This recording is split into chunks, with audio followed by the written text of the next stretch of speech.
A free-to-play looter shooter in today's climate sounds like an actual nightmare for consumers. Right, but for some reason, Warframe isn't. People mentioned in the video, Steve Sinclair. Ah, yes. Let's check this out. Sony just went nuclear. Oh, that's another video I want to watch. All right. Tell me, how do you think? Okay. Can you guys hear it? Why is this in my feed? Because I watched my own video. That's why. You think this free-to-play game from 2013 manages? Can YouTube audience hear the video? We're gonna have to restart it.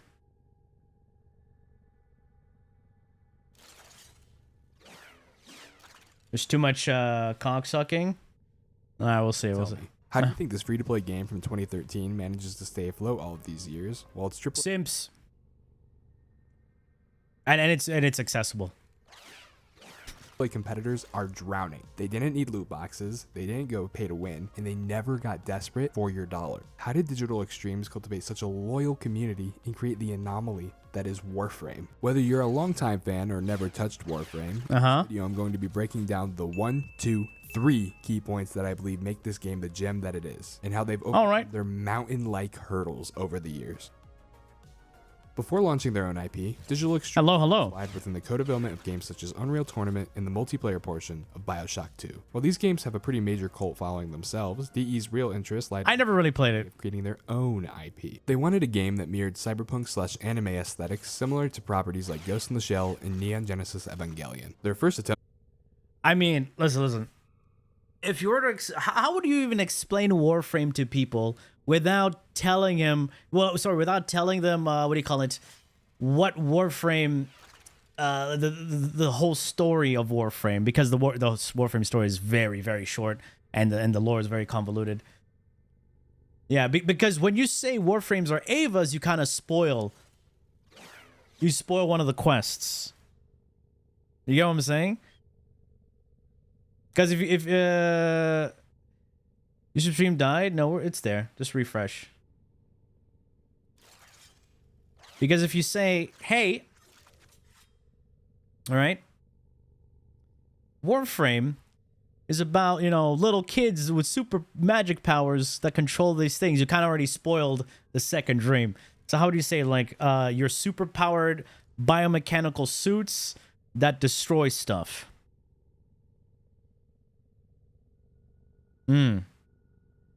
But it's a shooter? It's not really a shooter because Warframe, let's melee influence, ability spam. You don't really loot guns from the ground. You craft them. The real looter shooter, I would say, like the only active looter shooter that is still within its genre of a looter shooter has to be Destiny 2. Right? Whether you hate it or like it, it is the looter shooter. TFD comes second from that because it's more of a looter shooter than it is an ability spam, blah, blah. Borderlands, the thing is, Borderlands is just, you know, a single player game where I'm talking about in the live service, you know, in the live service space. Division 2. I even forgot that game existed.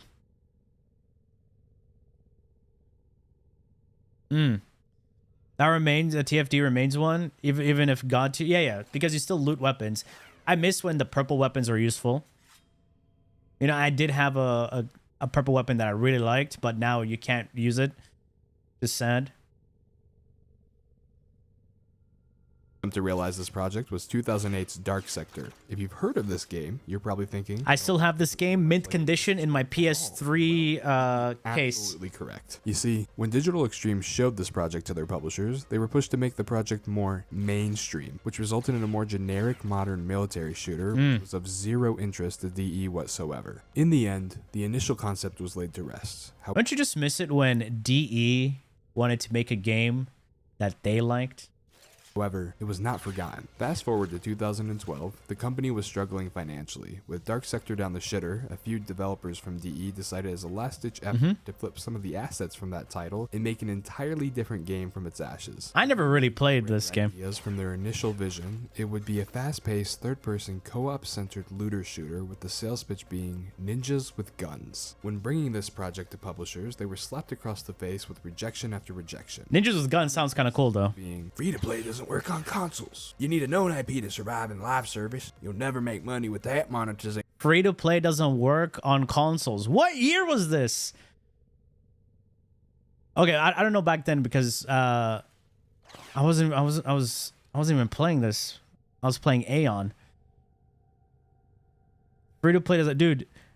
Console is fucking living and dying off of free to play right now. Holy shit! Look at all the console free to play gamers. Marvel Rivals, Fortnite, Warframe, First Descendant. There's so many console players in First Descendant. I actually met more console players than PC players in the First Descendant.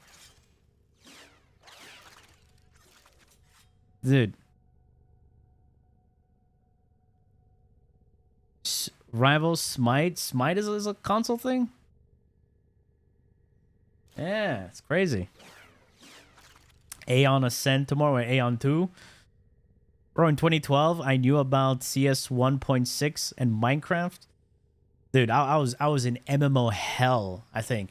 Thank God I stopped playing those games. They were like devouring me. Holy shit. Your model. So, they did something kind of bad shit crazy at the time. Self-published themselves. With their company already struggling financially, their team of 10 to 20 people took the major risk of self-funding the project. Big W, though. That what they had visioned was within reach. And in 2013, they launched their game into early access solely to take away the harsh expectations of a polished AAA game and instead release the project with the intention and headline of building on player feedback. Digital Extremes did something special. They put the future of this project in the hands of its fans. They hosted dev streams, added fan-made content via their Tenogen program, and spoke to the community. I still think Tenogen is one of the biggest W's when it comes to a what do you call it? A product that benefits both the players, the creators of the thing, and the developers themselves. Because two people, you know, get paid. That's the best part. And what's another thing? Back then, right, when what's her face? Nova. Nova was a community Warframe, right? From what I remember. I would say she was one of the best community Warframes, right? On top of that, right, we got another community Warframe down the line, Zaku. Kind of mix and match. Like it was okay. I feel like they could have done a bit better, but Nova was definitely way better than what Zaku became. Was Zephyr a community frame? Oh, didn't know that. Was developed at the worst time? Yeah, I would say so. But Zaku's okay now. He's not so bad. He's just, you know. I feel like they did some shadow nerf to his turrets. They attack way slower than they did before. Via forum posts, constantly taking feedback and implementing it into their game. This one component of their much larger machine is what made the game what it was and what it is today. Now sure, there's a few games out there that survive through community support, but most of the time that's via mods or third-party programs, almost never with direct support of the developers. After speaking with industry insiders after their success, Warframe was put on a pedestal and everybody wanted a piece of the pie, with many companies attempting to replicate what they thought created. Oh, God, you First Descendant! Oh shit! Oh, look, guys, it's that game. Bunny, Blair, Ajax. Man. What happened? Created their platform, but nobody truly understood what made them so successful. That's the thing. That's exactly what I said. TFD, you know what I feel like TFD did? I feel like the developers of TFD were like writing in Korean to ChatGPT. Right? They were like, explain Warframe.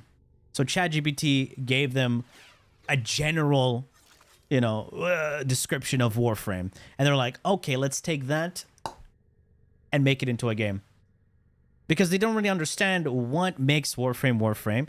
Because if you're going to make a game in the same genre, at least understand what the game is. So when you copy, you take the good stuff, leave the bad stuff, add some of your own stuff, and then shove it into a game.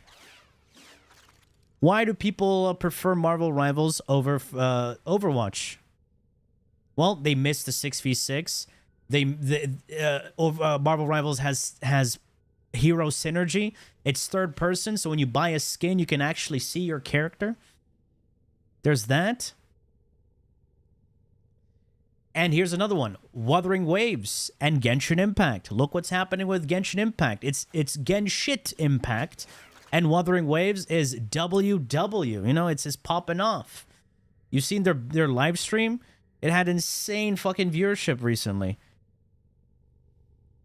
That's the problem. And funny enough, it's a gacha game, which is way worse. When a gacha game is doing better than your average other game. Damn. People love their waifus. They're 6v6 in third person. Why did they do it then? Because Marvel Rivals was popping off. The thing is, games need to have competition. If a game just stays in the safe zone way too long, right, they don't innovate. So now you're basically in a closed space. You don't know what's happening outside. You don't see all the innovations that other developers are doing. Look what happened with the Souls-like genre. When Dark Souls, FromSoft started releasing Dark Souls, Elden Ring, how many people were trying to copy that formula? All these different Souls games just started getting shat out of nowhere. Black Myth Wukong, Liza P, even Nexon's got a piece of the cake with First Berserker Kazan, which is actually a really good game. All of these games. It's because if one company does it well and they do it in a good way, right, other people would want a piece of the cake. But to get the piece of the cake, you have to know what was special about that game.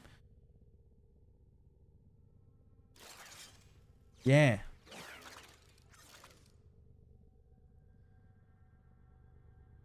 Here's the thing, like when TFD started coming out, a lot of players were moving away from Warframe, from Destiny. You go look at the release of TFD during that time. There was a dip in both Destiny and Warframe, and TFD just shot up because everybody wanted the to see the new thing. Like, oh, what's this all about? Some people stuck around, some people didn't like it, some people were just like awestruck. They're like, this is the end all be all. This is what I want to play, right? And they just kept.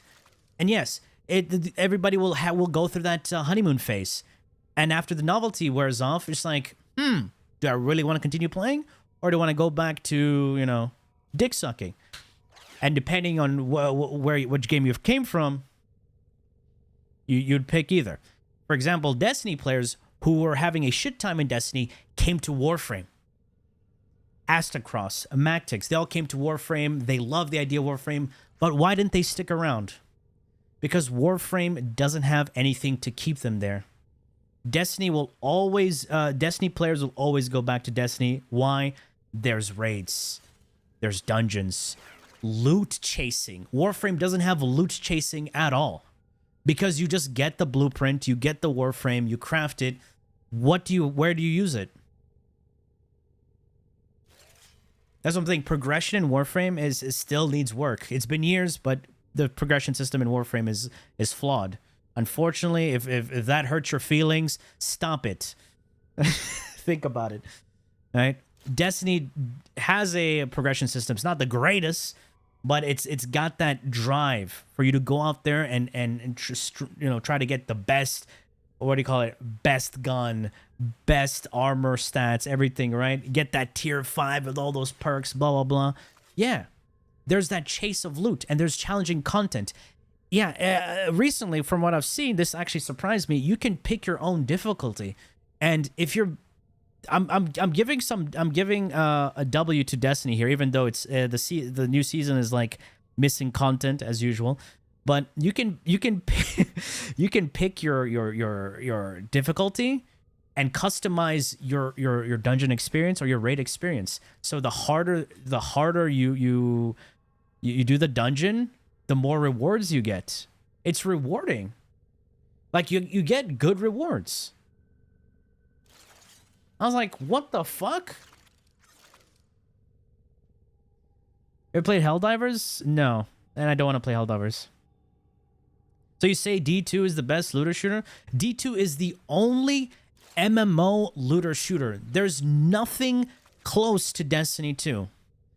As there's nothing close to Warframe until First Descendant. So Destiny has no competition. Their only competition is Bungie fucking the game over. Yeah, Destiny is like on its own territory.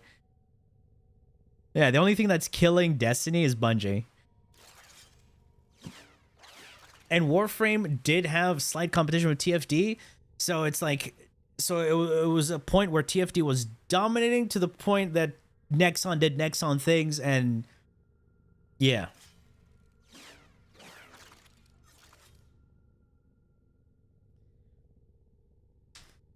Technically Borderlands, but live stream? No. Borderlands is way more RPG focused and everything, right? Destiny is like a completely different world.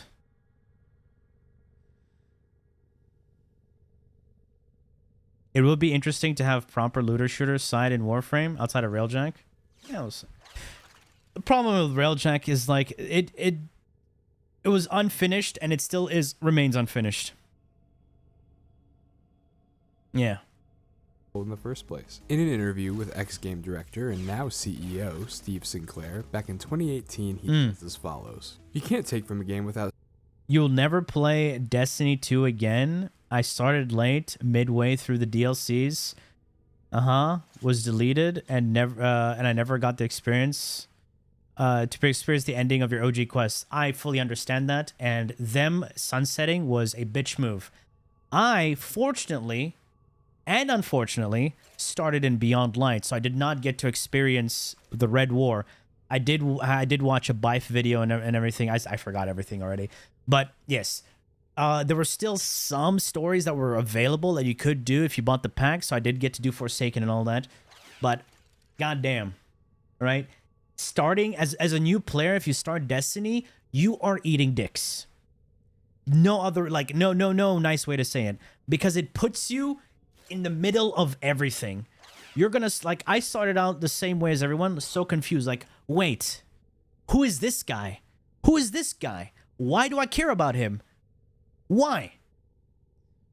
That's exactly how I felt.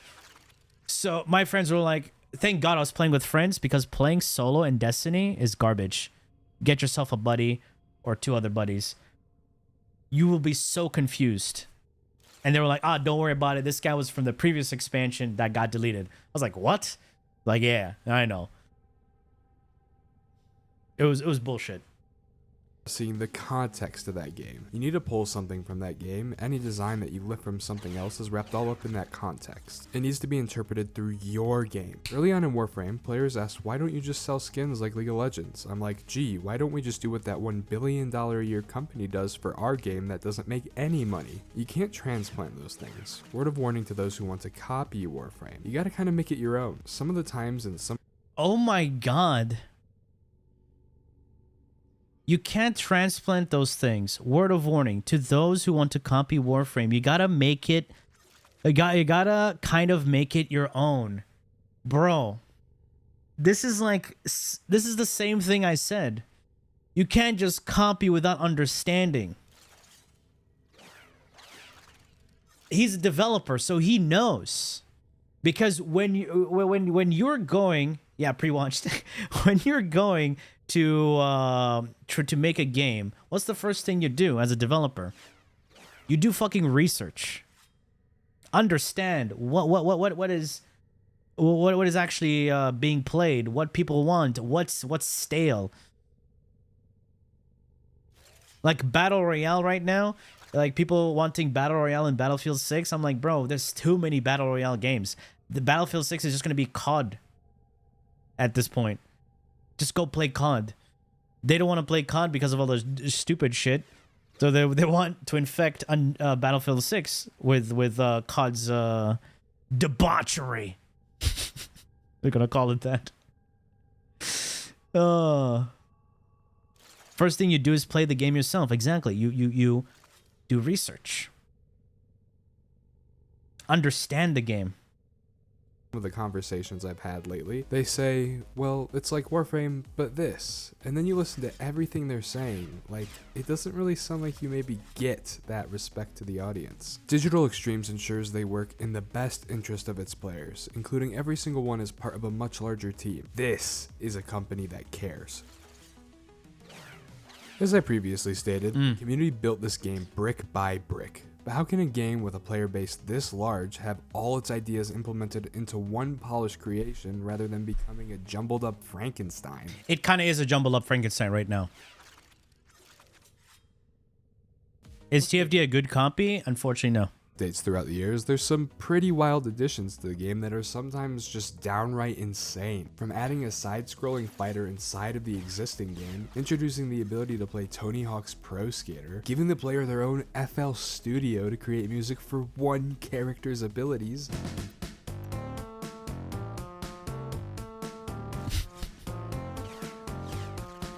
and even adding additional jiggle physics to one of the warframes simply because the community found it funny. They simply managed to mold all of these unique ideas to fit their game so seamlessly and never stray away from what it's meant to be. Because about music in Warframe, the art team in Warframe goes way hard. I appreciate the art team in Warframe quite a lot because it's such a unique world, and you can't take that away from them. The music, everything, right? Until they start putting social politics into the game, I'm like, okay, bro, just leave that out of the game. The fighter frame mode is potentially a solution to their currently flawed multiplayer experience. The Conclave, the K-Drive is one of many methods of traversal. Multiplayer is unfortunately really dead in Warframe. For a game that, you know, has squad-based game modes and everything, it's just like nobody wants to play with other players, or if they do, right? Why is he not using this? Why is he not playing the way I want him to play? Come on, man! Like, this is why I'm playing. That's what I'm saying. If you're gonna play Warframe in a group, play with friends. If you don't have friends, pay for friends. Play with someone who's not gonna fucking ruin your day. All right?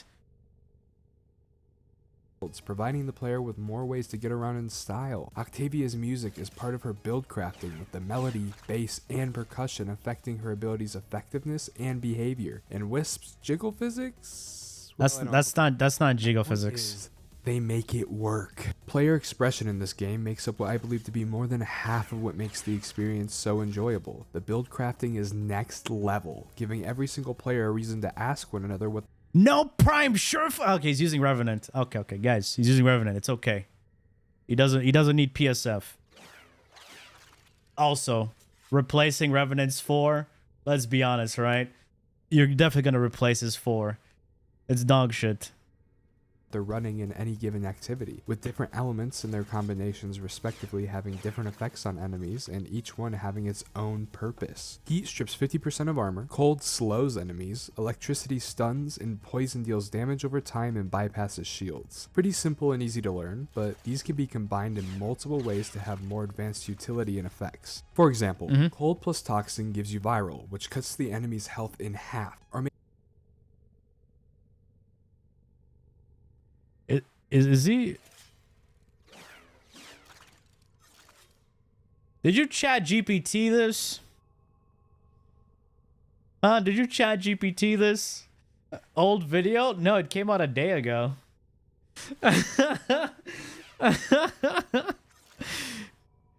Yeah.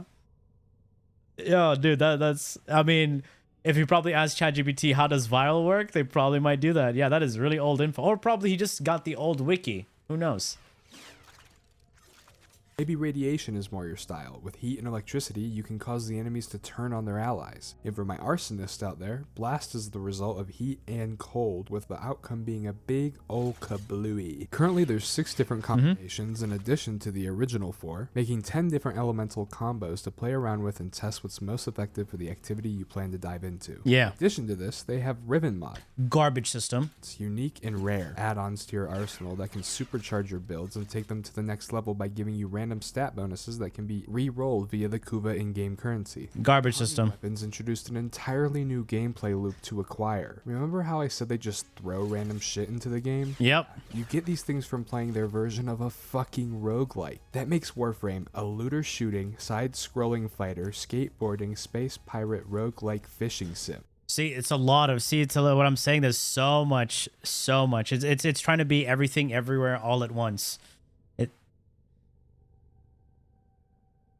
Yeah. See, when I point out these things, they're like, "Oh, you're just a hater," but it's right there. He even said it. I didn't say it. He said it. All right. You know, nothing too crazy. Anyway, once you acquire the blueprint from replaying this, It's kind of like losing its identity at that point. turns this little piece. But yeah, like the roguelike thing is okay for Deviri, right? But the problem is Deviri didn't hit the way people were expecting. Like DE expected Deviri to hit in a certain way, but quite a few people didn't like Deviri. And why is that? The simple answer, it was not Warframe, because they were taken out of their Warframe. Understandable. People want to play Warframe. Right? They don't want to play slow operator.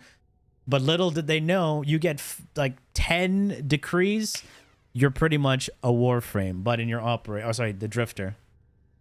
Premise was better than the finished product as well. Yeah, the combat was janky, slow, and I was still praising Deviri at the time, and I was saying, dude, this is actually pretty good. Right? If only they fixed these, guess what? They didn't fix those things. They just added more bloat to the thing, and they didn't change anything. I was like, why DE why, huh? Why do you do this?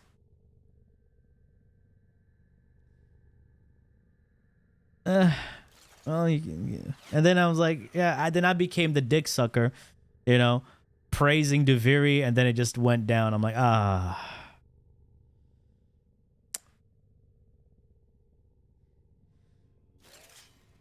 Deviri with soul frame combat. The problem is soul frame combat ain't that great either. It's just not that great. I think people hated the RNG. You get a bad selection for your use. The thing is, right? I'll tell you this: Deviri, or what is it? What's the other one? What's the other one? Shit. The Circuit, yeah. Deviri and the Circuit are way better than EDA and ETA. Why? Because of decrease. EDA and ETA. So here, you have no energy. Okay, now you have no bullets. Oh, you can't use your operator. You can't use abilities until 50 kills. Then you look at your weapons. I have shit weapons that haven't been touched in ages because they're shit weapons. And my Warframe is an ability Warframe.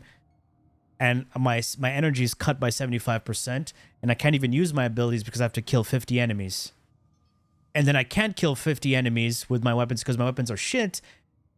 And I have minus 75% ammo recovery. You see, it just fucks you over. Oh man, I literally had this combination like a month ago. That exact combination. I was like, what the fuck? What the fuck? But in Deviri, it doesn't matter. Pick whatever. You're going to get decrease. Decrease are going to give you more damage, more movement, better survivability. Right? So it doesn't matter.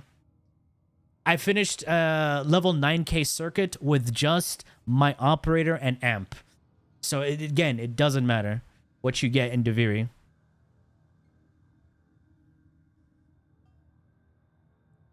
However, the thing is, the randomized system needs a rework. It's not great. It's like you farm all this power. Like, let's say someone who just started the game, they've been playing for like a month, right? They just got together a good build for their two favorite warframes. They got their weapons. They want to feel powerful, and they want to take this into higher level difficulty. So they try out EDA and ETA. They don't get those warframes. They have something they have never touched. They have weapons that just don't even fucking work because they're bad. You know? And then for the people who are at the late stage of the game, who have nothing else, right, to grind for except Archon shards, like myself, we go there. It's like we have all these different builds, but we can't even use them properly because they just give you jumbled up mess. And weapons that just are useless. And there's no way to buff them, even with mods, right? Because, again, you don't have decrees.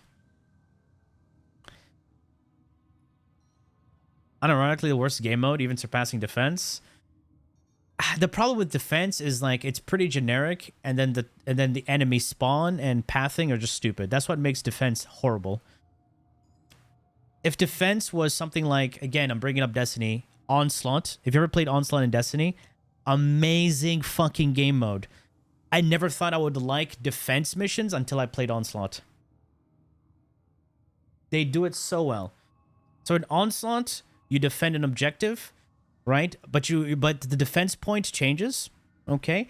And during that defense point, you have different rounds, 3 rounds, and then a challenge or a boss appears.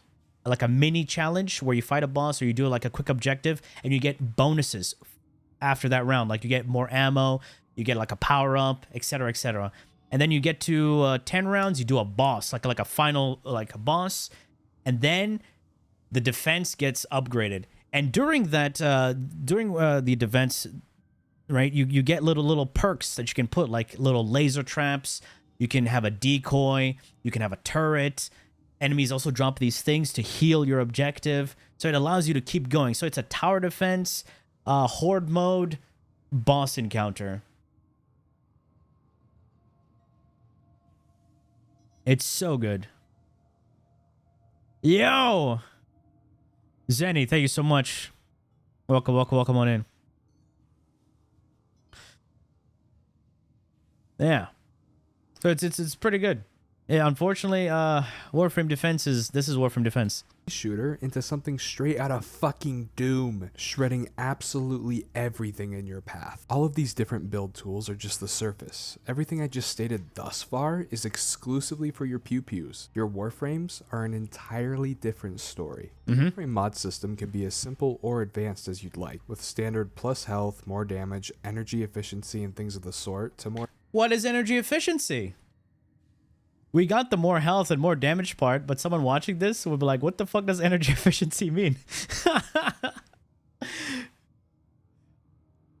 Oh, man. Builds that result in ability synergy and objective What is that? builds meant for specific tasks. And once you really dip your toes in, you can dive into arcanes, which are similar to mods for your character but provide their own unique effects, and Archon shards, which are obtained via Archon hunts and are typically used for endgame builds. This is definitely on the... There's no endgame in Warframe. Alright, let's just get that out of the way. more advanced side, so I won't dive too deep, but just know the iceberg goes deep, but only as deep as you want it to. And with a community always eager to teach new players, it's never a challenge to dive. Yeah, there are a lot of arcanes that are just doo-doo water. There are vendors throughout the system that offer different mods and equipment to add to your ever-evolving loadout with digital... Way too many syndicates, way too many vendors that just do the same thing. Why?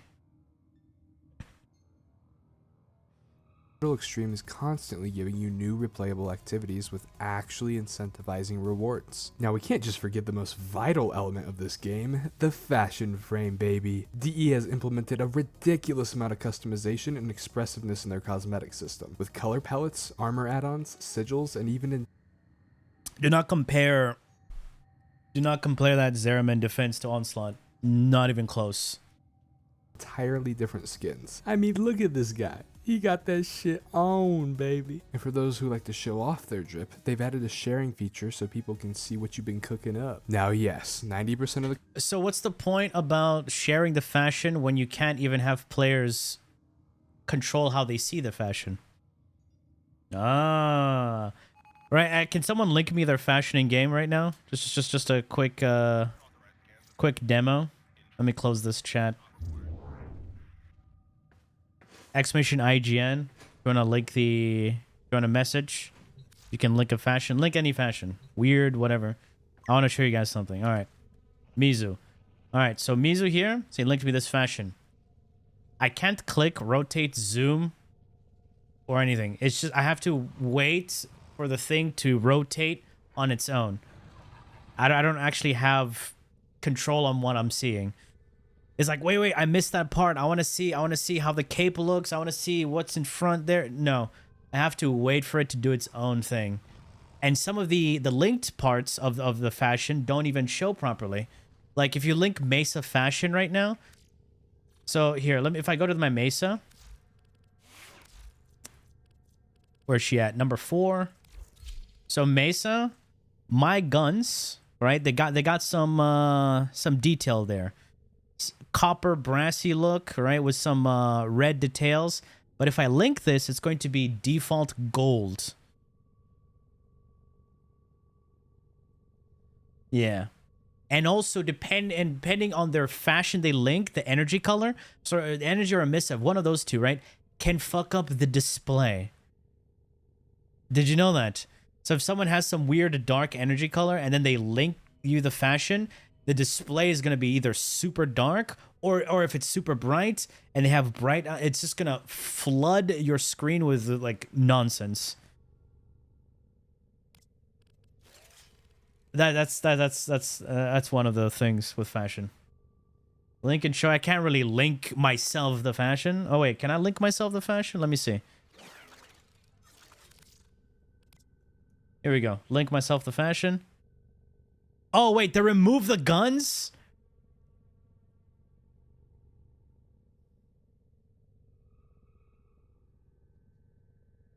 That's one way to fix it. Classic Band-Aid. There we go, boys. Classic Band-Aid. Ah, yes.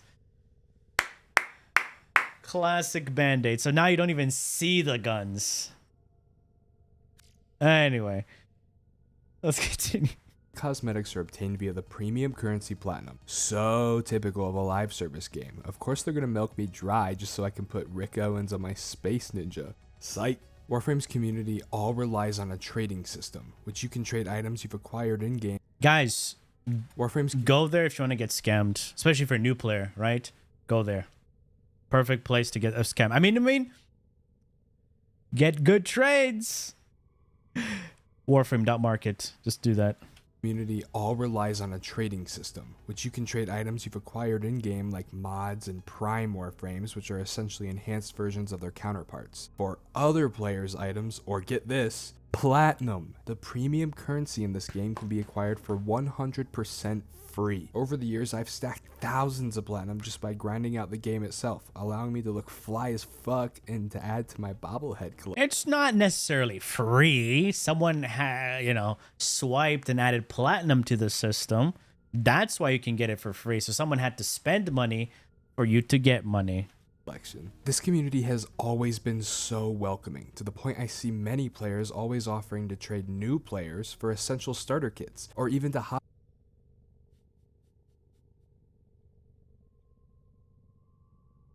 Sure. Yes, essential starter kits. Hey man, you wanna feel strong? Huh? Oh yeah, yeah. Sure, just 500 platinum. Oh, is that a lot? No. It's actually really cheap and a best deal you're ever gonna get. It's got some really good mods and everything. Okay. He's also got an arcane for you. Know what an arcane is? Oh yeah, I saw that. Yeah, some good shit. Good shit. Okay.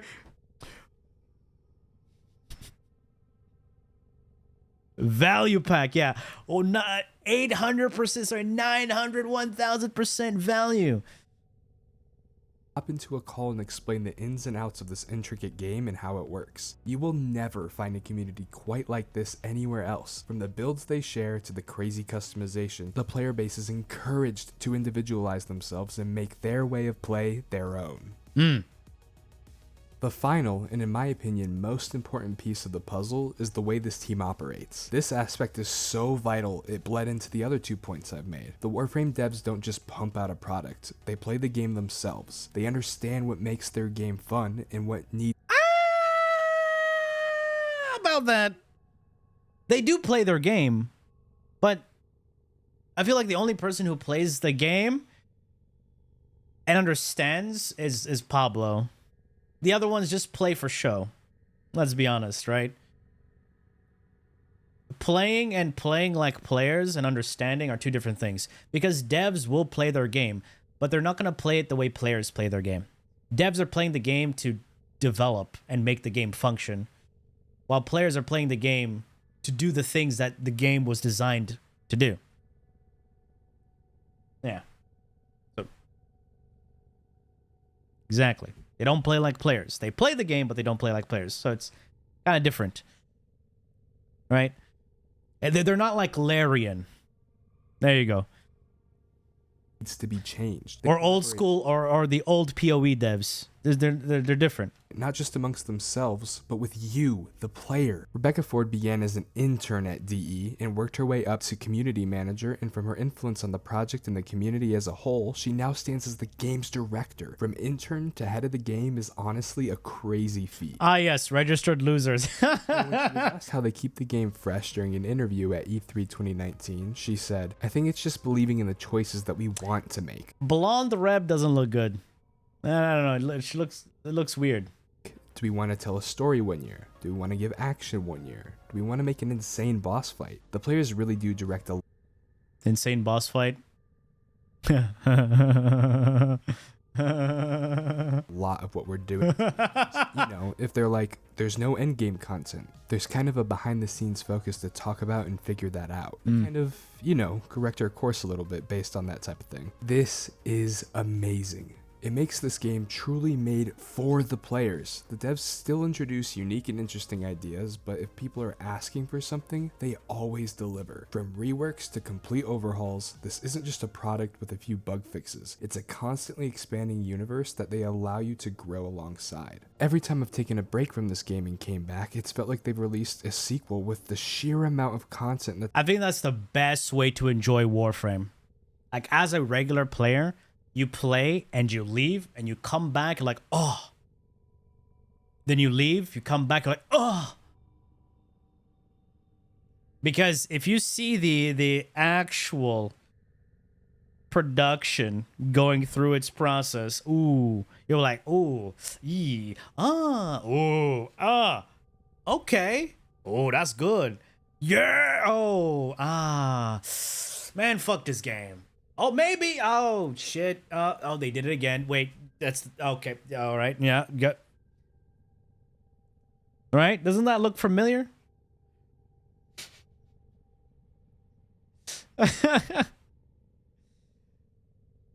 Dude, I was there for the release of Plains of Eidolon. I was there for the release of Fortuna Orbvalis. I was there for the release of Railjank.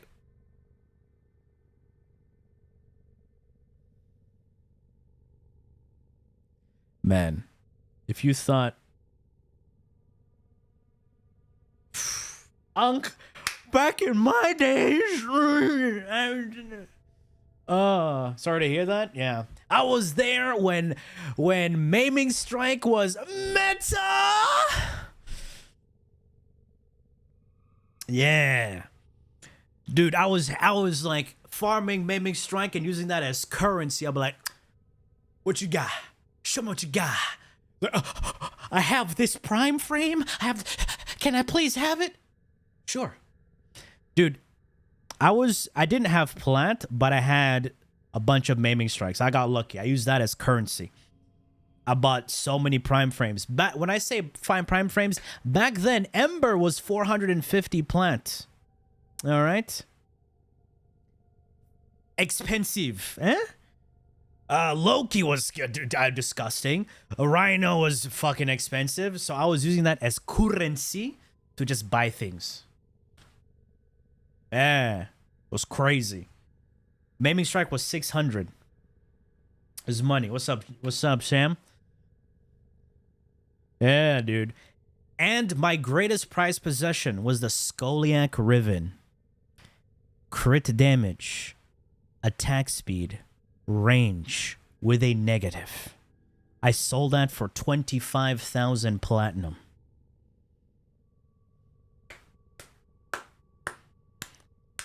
Right before they nerfed Maiming Strike. Money! 25,000 just before they nerfed Maiming Strike. So I was just like,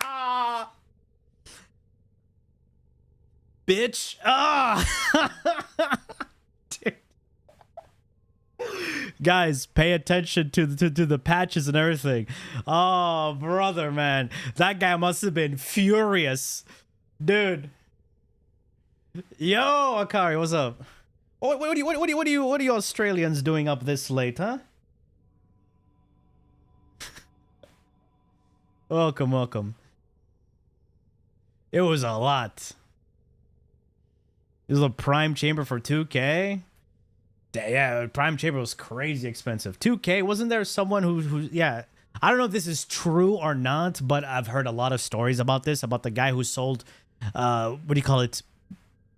A prime chamber for 300k platinum.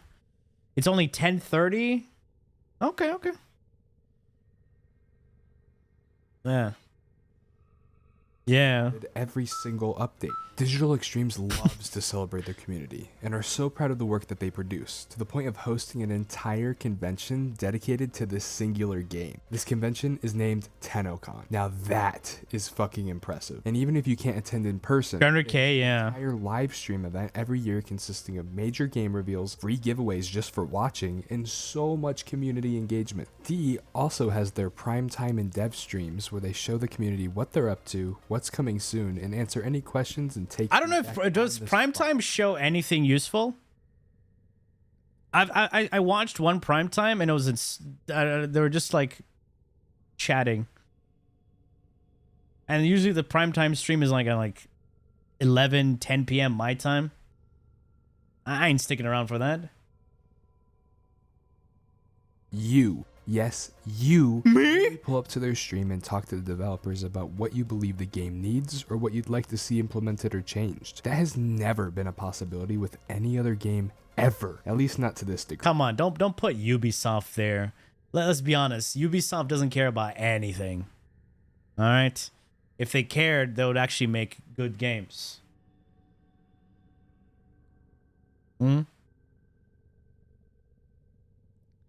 Very rarely Meg says something. When you say says something, does she accidentally blurt something out? Yeah. Oh shit, guys! Doorbell. I think is one of my delivery. Let me put on some pants. All right, pants. Yes. I'm actually naked right now. All right, BRB boys.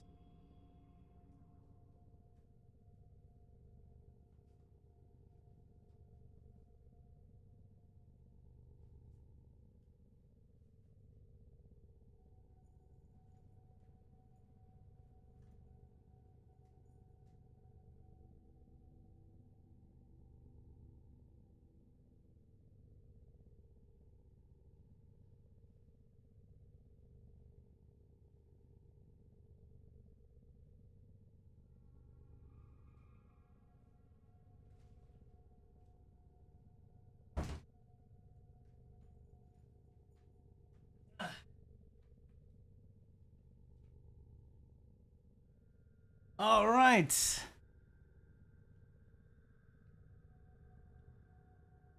All that shit with my pants down? Yeah, see, pants?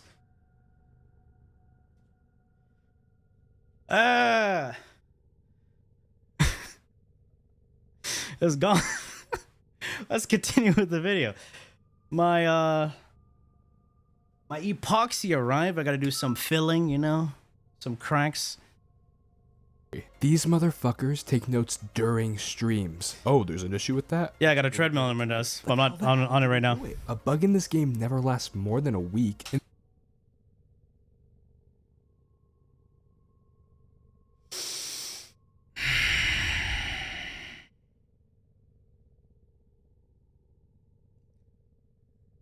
He doesn't know. He doesn't know.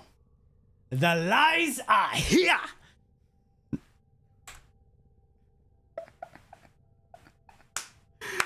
Oh shit, bro. But Diddy did it. Take a look at it tonight. Like, how the hell do they do it? Okay, this is a bit. That's some issues and bugs on a new update. Sure, are gonna get hot fixed, but the outstanding bugs still exist to this day because unfortunately they cannot fix them, and their reasoning is engine limitations. A bug in this game never lasts more than a week, and this is due to them publishing themselves so that they're not restricted on when and how they release their patches. You ask the devs for a shitting update with advanced wiping mechanics, and you ask them nicely, they'd question your sanity, but god damn it, they'd make it work, implementing it into their... Guys, chill with the glazing. Oh my god.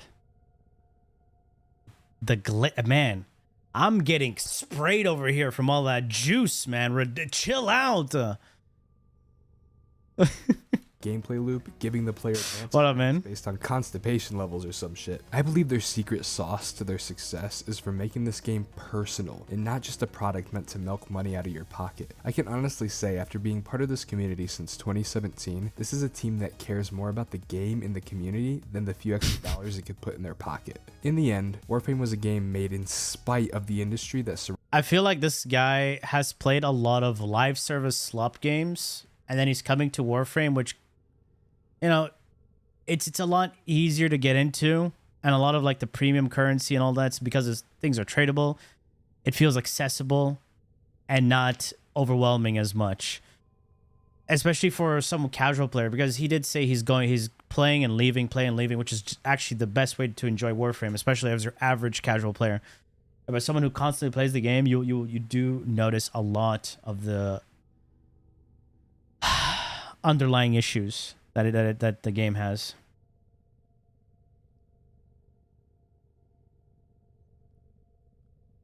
What was that one person who asked for the one Prime mod that what? No one cares about? Which Prime mod? Warframe is the best in the genre. Warframe is the best in this genre. The only other game that's trying to compete with Warframe is TFD. And TFD is just not doing a great job because they don't understand what Warframe is all about. But Warframe is not without its issues, right? Warframe has done so much good, right? But the thing is, it's moving in a weird direction sometimes. Like it goes one way, and it's like, oh, that way didn't work. Reverse, go the other way. That way didn't work. Let's try this way. And then what they do is they go back to the first way they went. They went, right? They're like, okay, we'll stick here. But no, wait, why? Why would you do that? You get what I'm saying? It's like they make a mistake. They nerf the thing, and then they make the same thing that they did before. I'm like, but didn't we learn from the issues that we had? You know? Example, Maiming Strike was so dominant, right? Melee had punch through. Melee's range scale off percentage, right? It didn't scale off meters, so you could have like 20 to 30 meter range on your melee, which is insane, plus Maiming Strike. And it can go through walls, right? Prior to that, there was Naramon... What's that? Shadow something? I forgot. You go invisible when you crit. That was nerfed. Mamie Strike was a thing. That was nerfed. Prime / meta was a thing. Shadow Step, something like that. And then there was AoE weapon spams. I made a video where I'll say melee sucks right now, and how guns just dominate because of the AoE. Keenan, appreciate that. Welcome back with 4 months. So there, and after that, what did they do? They nerf ammo economy, and then they release incarnate weapons, which have like infinite ammo. And then on top of that, they release. They're like, okay, let's nerf incarnate charging, the rate of charging. If you didn't know, they did nerf charge rate for incarnates. So the weapons that are actually suffering are like the shotguns, you know, heavy, high burst, instantaneous damage. Those ones are suffering. So weapons like Torrid, Angstrom, the Furious, those are fine, right? I'm talking about the other ones that actually suffered way more. And then we got melee influence. So we went back to Mamie Strike now. Whew. So Mamie Strike is an AoE 20-meter radius with no line of sight checks that just nukes everything. Man, it's like we went a full circle. Like you do something, you mess up. You go back and you add something that just does the same thing that you were trying to avoid.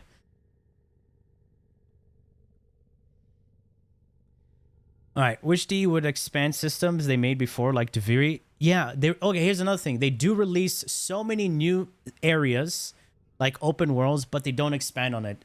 It's like they add it and then they leave it. That's what I'm saying. There's like too much bloat. You just add it for the one thing and you never touch on it ever again. Which I feel is really sad. Descendants feel more complete and augments half weight Warframe need augments to feel complete. I didn't get that, but from a sense, I would say one thing. So in Warframe, right? A lot of Warframes augments fix issues of the Warframes. Band-aid fixes. So if that's what you're saying, then yes, that's absolutely true. Like a Rhino can't recast his Iron Skin, use an augment, while other frames can recast their defense ability. He can't recast Roar, but you can recast Zata, you can recast Vex Armor, you can recast Eclipse. Why can't you recast Roar? You need an augment to do that. In First Descendant, I like what they did with augments because it completely changes the entire kit. So the Descendant can be completely different. And that's pretty unique. I like that. That's why you don't have multiple augment builds. Warframe, you can have 2 to 3 to 4 augments, right? So you can do different shit. But in First Descendant, it's just one augment slot that changes the entirety of the Descendant, which is pretty interesting. The mods are pretty much the same, depending on who you play. Yeah.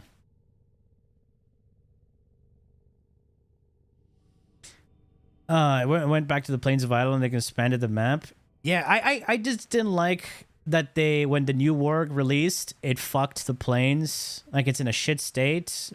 Maybe have an update where they like repair and it becomes a different scenery.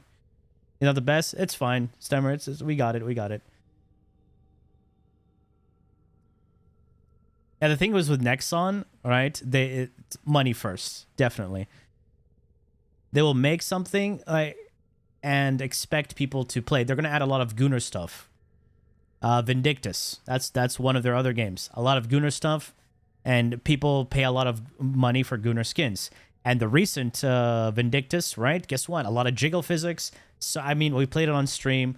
Another Unreal Engine game. There's so much Gunnar stuff. It's crazy. And that's their main selling point. To get you in there so you can spend money on the Gunnar stuff. And using Unreal Engine, it's easier to develop a game.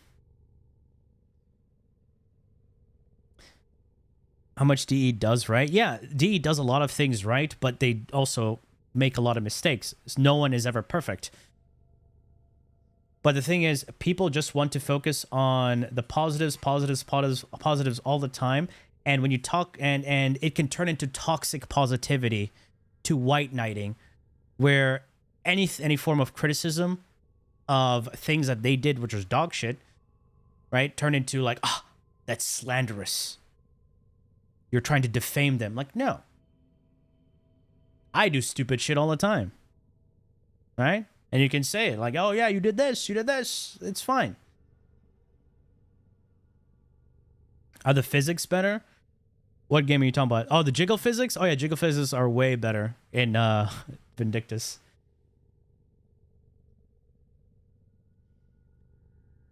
TFD, dude, every game has a community with weird toxic positivity. It's like the TFD players who are like very like protective, they don't realize they're the same type of players who are overly protective of Warframe, overly protective of something like Genshin Impact. Like, okay, the biggest like funny drama is like watching Genshin Impact community just implode on themselves. It's hilarious. Plague Star event, just farm the plat, man.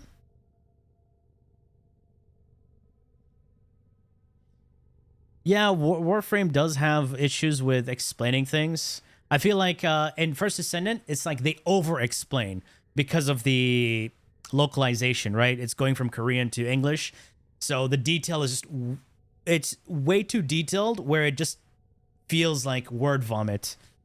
You get me? If you ever read a First Ascendant ability card, it's like it has the animation, it has a description, then it has the scalable values. And within those scalable values, you have the modifiers. Like you can see the motion value, how it's affected by certain mods and stats, which is pretty interesting. But at some point, it's just like, maybe we don't need all of it in one screen. But then you don't get the full information. You need another screen to get the other values. Yeah. It's in no way a perfect game, but it's an unlikely success that resulted from a team that put their blood, sweat, and tears into a vision they wanted realized. It's outlived. And I still love Warframe, right? I remember starting this game back in the day, 2016, right? It was a time I was playing Aeon, and I was slowly getting fed up of Aeon, but thank God I got introduced to Guild Wars 2, so I was jumping between Warframe, Guild Wars 2, and Overwatch 1, the old Overwatch, right? So I was jumping between those three games. And gradually, I left Overwatch, and I was just between Guild Wars and Guild Wars and Warframe. Those are the two games that stuck with me. The thing is, they can't put raids and dungeons into the game unless they rework the thing.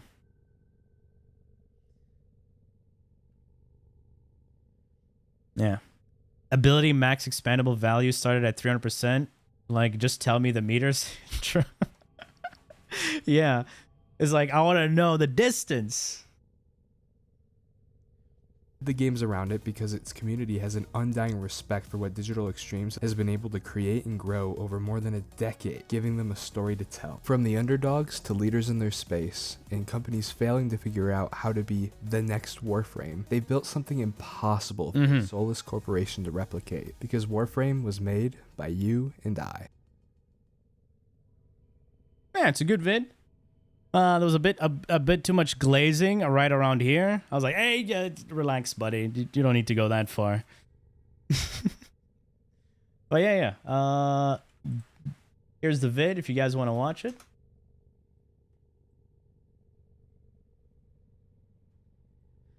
I think good. What is this? I don't think I've seen DE take as much criticism as in Soulframe Discords. They don't fight back. They just take it and actually address it. The game is receiving shit ton of improvements on a weekly basis. Hopefully they do the same with Warframe. I mean, right now, they need Soulframe to succeed. Because they're taking another risk right now by splitting up their team to work on both Soulframe and Warframe.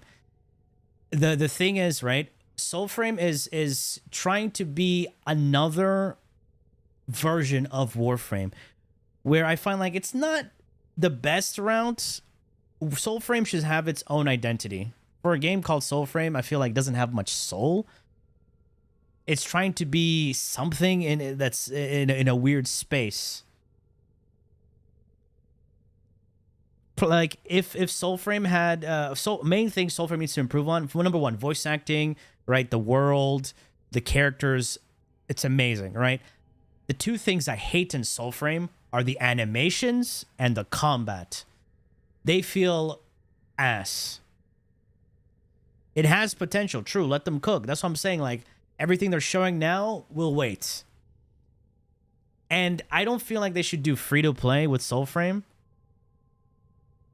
If they'd make a it's a nice way to get money and be live service, but if they do a single player buy to play or another like co-op experience, it could be interesting, because then that way you can have time to work on your main game while also fix any issues or put an update or unleash a DLC. That's just me speaking, right? I would rather prefer a single player RPG, a complete single player RPG, than a live service game. That's me. Some people may not like that. Some people want a live service game, but I'm already like sick and tired of live service games.